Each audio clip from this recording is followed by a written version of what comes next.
8:42 now, and a new survey by InsuranceQuotes.com reveals that many Americans are falling for common car insurance misconceptions. Yeah, for example, many people believe factors like car color affects their insurance rates. Hopefully not one of them. To debunk some of those myths is Laura Adams. She's a senior analyst at InsuranceQuotes.com. Laura, thanks so much for joining us from the great state of California. So curious, give us a couple of those, the strangest myths you've heard about regarding insurance rates.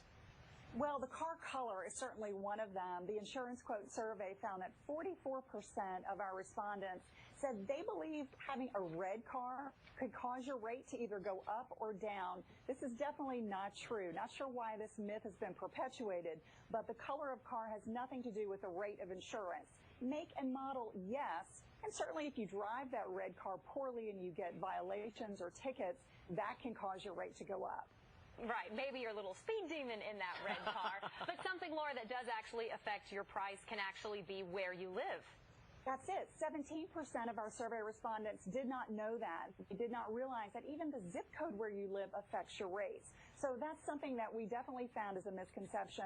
Another one is having something stolen from your vehicle. Many respondents didn't realize that your auto insurance would not cover a stolen item from your vehicle. For that, you've got to go back to your homeowner's insurance or renter's insurance. Hopefully you have that if you're a renter. Now, what about when you're in an accident? There's some confusion of, I feel like if I'm in an accident, I'm going to be covered. But that's not always the case, right? A lot of people are very confused about what their coverage gives them. And whether it's your fault or someone else's fault, your insurance is going to cover you. But a lot of people were very confused about that. A lot of people didn't even realize that if the accident was not your fault, that it would be covered. So this is something that tells me people are just really not sure about what they're paying for. We want people to understand what the coverage is that they're paying for, make sure they're using it to their advantage. So if people are trying to get the lowest price available and pay, as little as possible for some good quality coverage, what do they need to know? Where can they go? They to shop around. That's the biggest piece of advice I always give. Use a site like Insurance Quotes to get quotes from multiple companies. If you're not looking at multiple companies, you're not really seeing the full marketplace. So you want to shop and compare. That way you're going to know if you're overpaying or maybe you're underpaying and you have a good deal right now that you want to stick with, but you don't know until you get out there and shop. But is there any tricky language to watch for? Sometimes you may look at A and B and they may seem comparable, but is there any language in there that kind of to watch out for? Absolutely. So you want to make sure that you are comparing apples to apples. So look at things like the deductible. This is your out-of-pocket cost. Make sure that is the same from policy to policy, company to company that you're comparing. Also look at liability. So making sure that coverage is the same. That's going to be a big part of payment. So shop it apples to apples. That's the best way to make sure you're getting the best rate for your situation.